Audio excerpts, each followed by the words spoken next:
नया IBN 7 हौसला है।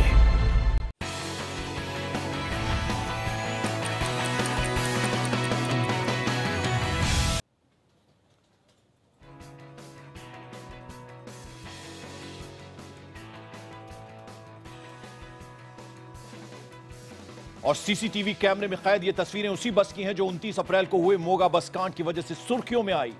ये तस्वीरें मोगा बस कांड से पहले की हैं।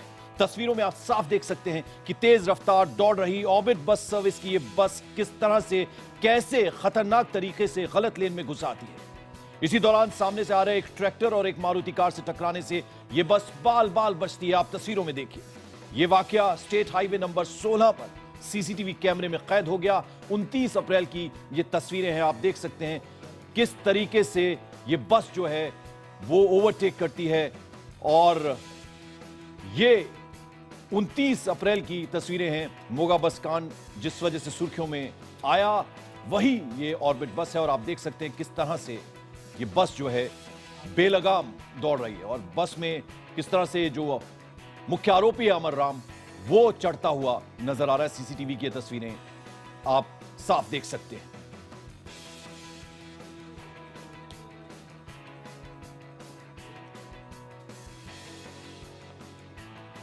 नमस्कार, मैं हूं पंकज भार्गव। देश दिन भर में आपका बहुत बहुत स्वागत है। हम आपको 6 तस्वीरें दिखा रहे हैं। मोगा बस कांड में परिवार बेटी के अंतिम संस्कार के लिए मान गया है, लेकिन आज हम आपको दिखाएंगे बादल की बेलगाम बसें किस तरह से सीसीटीवी की तस्वीरें बताती हैं कि पंजाब की सड़कों पर सुखबीर बादल की कंपनी ऑर्बिट की बसें बेलगाम दौड़ती थी। साथ ही पंजाब में बदमाश किस कदर बेखौफ हैं, इसका अंदाजा इसी बात से लगाया जा सकता है कि प्रदेश में पुलिस वाले भी पिट रहे हैं।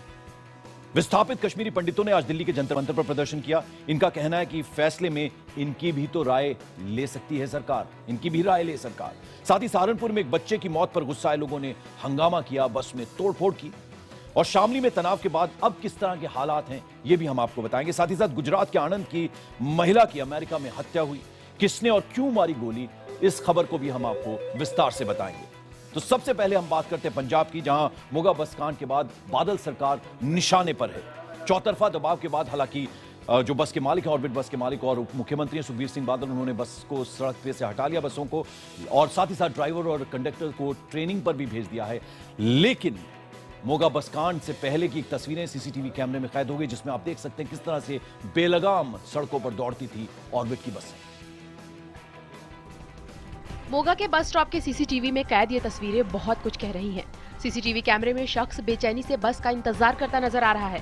इसके बाद दूर से आती बस को देखकर यह शख्स तेजी से दूसरी तरफ भागता है, लेकिन तभी बस ट्रैफिक के नियमों को धत्ता बताते हुए गलत लेन में दौड़ने लगती है। इस दौरान बस की सामने से आ रही एक ट्रैक्टर से टक्कर होते होते बचती है।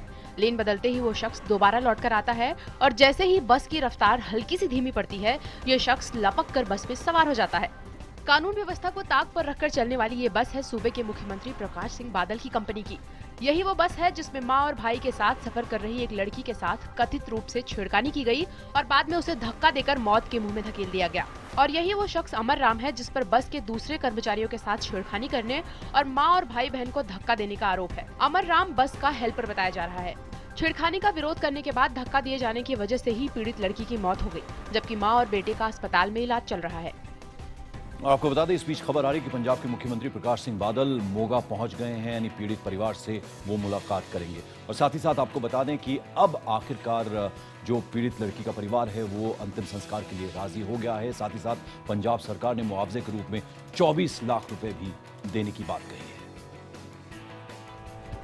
बेटी की मौत के 4 दिन बाद आखिरकार परिवार बेटी के अंतिम संस्कार को तैयार हो गया है। पंजाब सरकार ने पीड़ित परिवार को ये भरोसा दिया है कि इस मामले को फास्ट ट्रैक कोर्ट में चलाया जाएगा ताकि उन्हें जल्द से जल्द इंसाफ मिल सके। सरकार की तरफ से मिले भरोसे के बाद पीड़ित परिवार इससे संतुष्ट है। इससे पहले पीड़ित परिवार ने बस कंपनी के मालिक के खिलाफ FIR दर्ज करने की मांग की थी। ओ मैनू माफ कर दो लोगों, मेरी बेटी का संस्कार कराओ, जो कुछ मैनू मेरी सरकार दिंदी आ मैनू लै लैन दो, जिहदी लड़ाई जिहदे नाल आओ करो, और मैनू मेरी बेटी का संस्कार कर लैन दो। इससे पहले परिवार ने मोगा सिविल अस्पताल के बाहर पंजाब पुलिस के खिलाफ प्रदर्शन किया।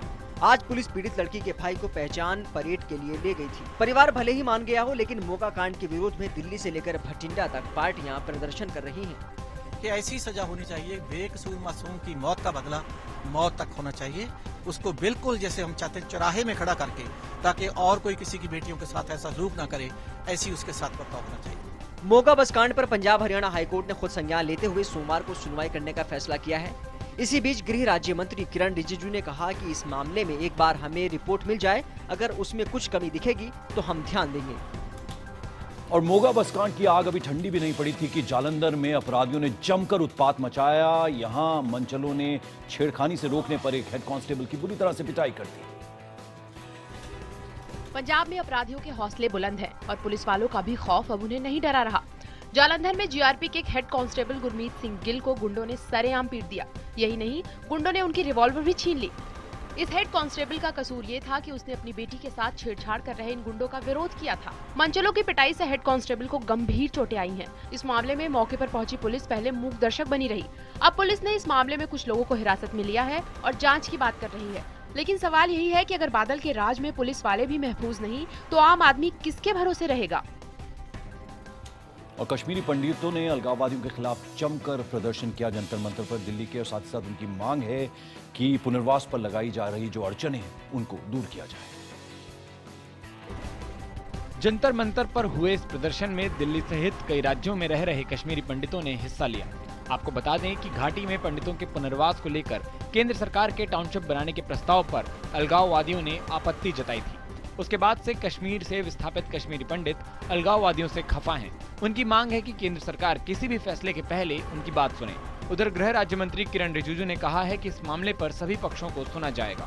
मांग का मैं बात नहीं कर रहा हूँ, तो मैं कह रहा हूँ कि भारत सरकार गृह मंत्रालय में कोई भी प्रतिनिधि आता है तो उनका सुनी जाती है। उसके बाद पॉलिसी प्रोग्राम जो फाइनल नहीं हुआ तो मैं उसके बारे में कह नहीं सकता। उधर कश्मीरी पंडितों के रवैये को लेकर केंद्रीय मंत्री जनरल वीके सिंह ने भी ऐतराज जताया है। उनका कहना है कि पंडितों के मसले का हल होना चाहिए। जो विस्थापित हो गए उनको वापस तो जाना है ना। सब कहते हैं कि कश्मीरी पंडित वापस आने चाहिए। एक तरफ तो आप कहो कि जी वापस आने चाहिए, दूसरी तरफ आप कहो कि जी इनके लिए रहने की जगह नहीं बननी चाहिए, तो वो युक्ति संगत नहीं है। बाबा रामदेव के समर्थन में आज बजरंग दल के कार्यकर्ताओं ने आगरा में जमकर उत्पात मचाया, प्रदर्शन किया। वो केसी त्यागी ने जिस तरह के आरोप बाबा रामदेव पर लगाए हैं उससे खासे खफा है। बजरंग दल के कार्यकर्ताओं ने जेडीयू के सांसद केसी त्यागी के आरोपों के खिलाफ आज आगरा में जमकर नारेबाजी की और उनका पुतला फूंका। बजरंग दल का कहना है कि बाबा रामदेव भूकंप पीड़ितों की सेवा में जुटे हैं। ऐसे में उन पर इस तरह के आरोप लगाना गलत है। बाबा रामदेव कितना समाज का काम कर रहे हैं। अभी उन्होंने नेपाल के अंदर जो भूकंप आया है उस भूकंप के अंदर उन्होंने 500 बच्चों को गोद लिया हुआ, उनके पूरी देखभाल का काम बाबा रामदेव कर रही है। आपको बता दें कि जेडीयू सांसद केसी त्यागी ने बाबा रामदेव के पुत्र जीवक बीज को लेकर राज्यसभा में सवाल उठाए थे। उनका कहना है कि बाबा रामदेव पुत्र पैदा करने की दवा बेच रहे हैं। उनके इस आरोप पर बाबा रामदेव ने सफाई दी थी और कहा था कि आयुर्वेद की पुरानी परंपरा के हिसाब से दवा का नाम भर है। और यूपी के सहारनपुर में एक रोडवेज की बस ने एक बाइक सवार को टक्कर मार दी, जिसमें एक छोटे से बच्चे की मौत हो गई। उसके बाद लोगों ने वहां जमकर उत्पात मचाया। सहारनपुर थाना के देहरादून हाईवे पर यह हंगामा एक बच्चे की मौत पर है। दरअसल बाइक से लगी टक्कर के बाद एक बच्चे की मौत हो गई, जबकि एक महिला गंभीर रूप से घायल हो गई। गुस्साए लोगों ने न सिर्फ हाईवे जाम कर बस में तोड़फोड़ की, बल्कि पुलिस को भी नहीं बख्शा। बेकाबू भीड़ ने पुलिस पर जमकर पथराव कर जबरदस्त हंगामा किया। इसके बाद पुलिस ने भीड़ को काबू करने के लिए लाठीचार्ज किया और रबर की बुलेट भी फायर किए। पथराव में एसपी सिटी समेत आधा दर्जन लोग घायल हो गए। पुलिस प्रशासन के आला अधिकारी मौके पर पहुंचकर हालात काबू करने में जुटे हैं। के गांव पड़ता है, इसके सामने एक्सीडेंट हुआ था, तो इस एक्सीडेंट को लेकर कुछ लोगों ने जाम लगाया। इसमें पथराव वगैरह भी इन लोगों के द्वारा किया गया है। तो इस बात को लेकर पुलिस इनके ऊपर केस दर्ज कर रही है और इनके ऊपर सख्त कार्रवाई की जाएगी। गैंगस्टर के तहत भी इन पे कार्रवाई की जाएगी। पुलिस ने यहाँ पे मौजन निकाली है पब्लिक को भगाने के लिए और गालियाँ भी दी, गाली गलौज भी करी। पुलिस के 2 लोग थे। और यूपी के शामली में अब लगातार तीसरा दिन है जब पुलिस और आम लोगों के बीच लगातार स्थिति जो है वो तनावपूर्ण बनी हुई है। 2 दिनों के तनाव के बाद शामली में फिलहाल शांति है।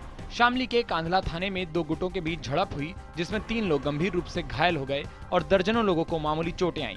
काफी देर तक चले हंगामे और तोड़फोड़ के बाद फिलहाल स्थिति सामान्य बताई जा रही है।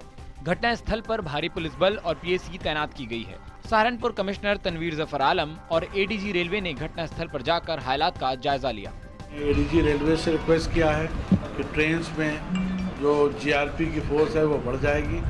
उसके साथ ही हम एक अभियान ये भी चलाएंगे कि इसमें सादे में पुलिस वाले तैनात किए जाएंगे ताकि जो भी इस तरह की घटना करेगा वो किस तरह से बचे नहीं। जो भी इसका करते हुए पकड़ा जाएगा उस पर बहुत सख्त कार्रवाई की जाएगी। ये सारा बवाल शनिवार को उस वक्त शुरू हुआ जब ट्रेन में हुई बदसलूकी से गुस्साए लोगों ने पुलिस थाने में हंगामा करना शुरू कर दिया। हालात इतने बिगड़ गए कि पुलिस को बल प्रयोग करना पड़ा। इसके बाद भीड़ बेकाबू हो गई। भीड़ ने थाने में खड़ी गाड़ियों को आग के हवाले कर दिया। इस बवाल में 10 से ज्यादा पुलिस वालों समेत कई लोग घायल हो गए। फिलहाल पुलिस ने इस मामले में सैकड़ों अज्ञात लोगों के खिलाफ तोड़फोड़ और आगजनी सहित संगीन धाराओं में मुकदमा दर्ज किया है। और खबर मुंबई से, जहां वकोला पुलिस स्टेशन में एक असिस्टेंट इंस्पेक्टर की गोली से घायल हुए सीनियर इंस्पेक्टर की अस्पताल में मौत हो गई। आपको बता दें, छुट्टी को लेकर यह तनाव था जिसमें एक एएसआई ने सीनियर इंस्पेक्टर को गोली मार दी थी। पुलिस के मुताबिक ड्यूटी पर मौजूद रहने के बाद भी रजिस्टर में असिस्टेंट इंस्पेक्टर दिलीप शिर्के को गैर हाजिर दिखाया गया। नाराज दिलीप शिर्के की सीनियर इंस्पेक्टर विलास जोशी से कहासुनी हुई। गुस्से में आकर दिलीप ने विलास जोशी पर गोली चला दी। गंभीर रूप से घायल सीनियर इंस्पेक्टर विलास जोशी को अस्पताल में भर्ती कराया गया, जहां उनकी मौत हो गई। घटना के बाद असिस्टेंट इंस्पेक्टर शिर्के ने गोली मारकर खुदकुशी कर ली। तो इसके पीछे कोई मानसिक कारण थे क्या, या क्या कारण थे? उनके घर के लोग कहते हैं शायद वो डिप्रेशन में थे। तो ये सारी चीजों का अभी उसकी तहकीकात की जा रही है। पर ये बहुत ही दुर्दैवी इस प्रकार की घटना है और हम लोग ये प्रयास कर रहे हैं कि इसके मूल तक हम जाए ताकि ऐसी घटनाएं आगे न हो। इस मामले की जांच के लिए क्राइम ब्रांच को कहा गया है। क्राइम ब्रांच इस वारदात की वास्तविक वजह पता करेगी। 1 साल पहले असिस्टेंट सब इंस्पेक्टर रैंक पर प्रमोट होने से पहले शिर्के हेड कांस्टेबल थे। सूत्रों के मुताबिक वाकोला पुलिस स्टेशन पर स्टाफ की कमी है और सीनियर इंस्पेक्टर को मुंबई सीपी की तरफ से किसी को छुट्टी नहीं देने का आदेश मिला था। जोशी पुलिस स्टेशन के काम और स्टाफ को लेकर सख्त थे। और आपको बता दें, दिल्ली से सटे नोएडा में गिरफ्तार हुए कबूतरबाजों का जो गिरोह है वो उनका हेडक्वार्टर दिल्ली में है और अब तक इनके 300 से ज्यादा एजेंट जो हैं वो गिरफ्तार हुए। पुलिस के घेरे में खड़े ये वही शातिर अपराधी हैं जिनको पुलिस ने शुक्रवार की देर रात नोएडा के सेक्टर 45 के घर पर छापा मारकर गिरफ्तार किया। पुलिस के मुताबिक इस गिरोह ने अब तक 25 लोगों को विदेश भेजने के नाम पर बंधक बना चुके हैं। पुलिस के मुताबिक इस गिरोह का सरगना सुशील कुमार पहले यूपी के गोरखपुर में रहता था, लेकिन अब नेपाल की नागरिकता ले ली है। ये गिरोह विदेश जाने वालों का प्लेन टिकट कराकर उन्हें दिल्ली बुलाता था और फिर उन्हें बंधक बना लिया जाता था। पवन कुमार, सुनील कुमार और देवेंद्र सिंह, ये लोग दिल्ली और दिल्ली के आसपास के क्षेत्रों में रह के ऑपरेट करते थे और सुशील जो है वो नेपाल बैठ के ऑपरेट करता था। गिरोह के पकड़े गए सदस्यों में 2 बास्केटबॉल के राष्ट्रीय स्तर के खिलाड़ी हैं। दरअसल नोएडा क्राइम ब्रांच और नोएडा पुलिस को सूचना मिली थी कि सेक्टर 45 के इस मकान में कुछ लोगों को बंधक बनाकर रखा गया था, जिसके बाद पुलिस ने छापेमारी कर उनको गिरफ्तार कर लिया।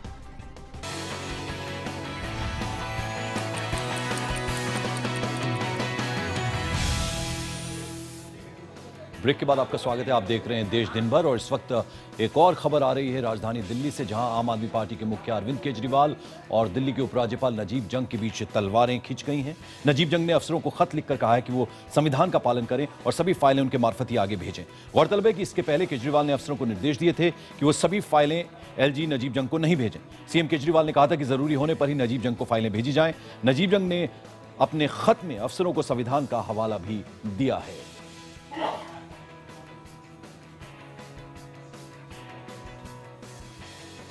और फेसबुक जैसे मीडिया का, सोशल मीडिया का फैलाव हो रहा है, ये एक अच्छी बात है, ये अच्छी बात भी हो रही है, लेकिन साथ ही साथ इस मीडियम का अपराधी भी फायदा उठा रहे हैं और लड़कियों के साथ छेड़खानी कर रहे हैं। ताजा मामला छत्तीसगढ़ के भिलाई का है। फेसबुक और इंटरनेट के बढ़ते उपयोग से कई वारदातें भी बढ़ी हैं। भिलाई में दूसरे की फेसबुक आईडी को हैक कर लड़कियों को ब्लैकमेल करने का मामला सामने आया है, जिसमें अज्ञात युवक पहले एक लड़की की फेसबुक आईडी हैक कर दूसरी लड़कियों को परेशान करता था। पहले वो फेसबुक पर दोस्ती करता था और फिर उनके मोबाइल नंबर लेकर उनको धमकाता था। फोन पर ही पैसों की मांग भी करता था। लड़कियों को कहता था कि अगर वो पैसे नहीं देंगी तो उनकी फोटो पॉर्न साइट्स पर डाल देगा, कि तुम्हारी आईडी में पॉर्न उसमें साइट में डाल दूंगा, XXX दुनिया भर की मतलब साइट है, उसमें डाल के तुमको मतलब गलत मैसेज आएंगे। 6 लड़कियों की शिकायत पर क्राइम ब्रांच ने अज्ञात शख्स के खिलाफ मामला दर्ज कर जांच शुरू कर दी है। इस पर से इनके द्वारा एक शिकायत पत्र दिया गया है। इसमें जो जिस व्यक्ति का नाम इनके द्वारा लिया गया उसकी खोज की जा रही है। निश्चित रूप से मिलने पर उसमें वैधानिक कार्रवाई की जाएगी। और अमेरिका में भारतीयों पर हमले जो हैं वो लगातार हो रहे हैं, वो थमने का नाम नहीं ले रहे। गुजरात में इससे पहले सुरेश पटेल की पिटाई हुई थी। अब एक और मामला सामने आया है साउथ एंटलाना में। गुजरात के तारापुर की रहने वाली 60 साल की मृदुला की एक स्टोर में गोली मारकर, उन्हीं का जो स्टोर था उसमें गोली मारकर हत्या कर दी गई। अमेरिका में 4 महीनों के अंदर गुजरातियों पर हमले का ये अब 5वां मामला है। हर रोज की तरह 2 मई को मृदुला पटेल साउथ कैरोलिना के एंटलाना में अपने स्टोर में मौजूद थी। उसी वक्त एक अनजान शख्स दुकान के अंदर आया। बताया जा रहा है कि उसने मृदुला से सिगरेट का पैकेट मांगा और पैसे चुकाने को लेकर उसकी मृदुला से कुछ कहासुनी हुई। गुस्से में तमतमाए शख्स ने मृदुला को गोली मार दी और आराम से दुकान से चलता बना। वारदात के वक्त उनके पति प्रवीण पटेल बाहर गए थे। जब दूसरा ग्राहक कुछ लेने स्टोर पर आया तो उसने खून से लथपथ मृदुला को अस्पताल में भर्ती कराया, लेकिन डॉक्टर उसे बचा नहीं सके। मृदुला की मौत की खबर जैसे ही गुजरात के आणंद जिले में मृदुला के परिवार तक पहुंची, सबका दिल बैठ गया। इन्हें शिकायत है अमेरिका से, ये इंसाफ मांग रहे हैं। We want justice. अमेरिका से मुझे जस्टिस चाहिए कि जो हुआ उसको सजा मिलनी चाहिए। I request to Narendra Modi, please do something. America का दावा है कि वो दुनिया का सबसे सुरक्षित देश है। उसका दावा है कि वहाँ रहने वालों का कोई बाल भी बांका नहीं कर सकता, लेकिन ऐसी वारदात की लंबी फहरिस्त है जो ये बताती है कि ये दावे सिर्फ कहने के हैं। अब सरकार इस मामले में दखल देने की बात कह रही है। सुरेश रैना के बाद अब टीम इंडिया के एक और स्टार क्रिकेटर रोहित शर्मा की शादी होने वाली है, यानी वो भी शादी करने वाले हैं। रोहित शर्मा की सगाई उनकी लेडी लव रितिका से हो चुकी है। और आपको रितिका के बारे में बता दें कि वो क्रिकेट की फैन तो हैं ही, साथ ही साथ रोहित की भी बहुत बड़ी फैन है। प्यार के पिच पर रितिका सजदेह की गेंद पर रोहित शर्मा बोल्ड हो गए। जल्द ही मिसेज रोहित शर्मा बनने वाली रितिका स्पोर्ट्स मैनेजर हैं। 28 अप्रैल को अपने बर्थडे से 2 दिन पहले रोहित ने मुंबई के बोरीवली स्पोर्ट्स क्लब में अपनी गर्लफ्रेंड रितिका को प्रपोज किया और वहां मौजूद लोगों के सामने ही अंगूठी पहना दी। दोनों एक दूसरे को 6 साल से जानते हैं। 30 अप्रैल को रोहित शर्मा का 28वां बर्थडे था। रोहित ने रितिका के साथ फोटो अपने ट्विटर अकाउंट पर शेयर की और लिखा, अच्छे दोस्त से एक दूसरे का हमसफर बनने से अच्छा क्या हो सकता है। खबरों के अनुसार रोहित ने अपनी जिंदगी के इस खास दिन के लिए ना ही कोई शोर शराबा किया और ना ही किसी खास जगह का इंतजार। वो बेहद अलग अंदाज में 28 अप्रैल को रितिका को एक स्पोर्ट्स क्लब में ले गए और वहां उन्हें प्रपोज किया। ये वही क्लब था जहां रोहित ने 11 साल की उम्र में सबसे पहले कोई क्रिकेट मैच खेला था। तो ये थी अब तक की तमाम खबरें देश दिन भर में फिलहाल।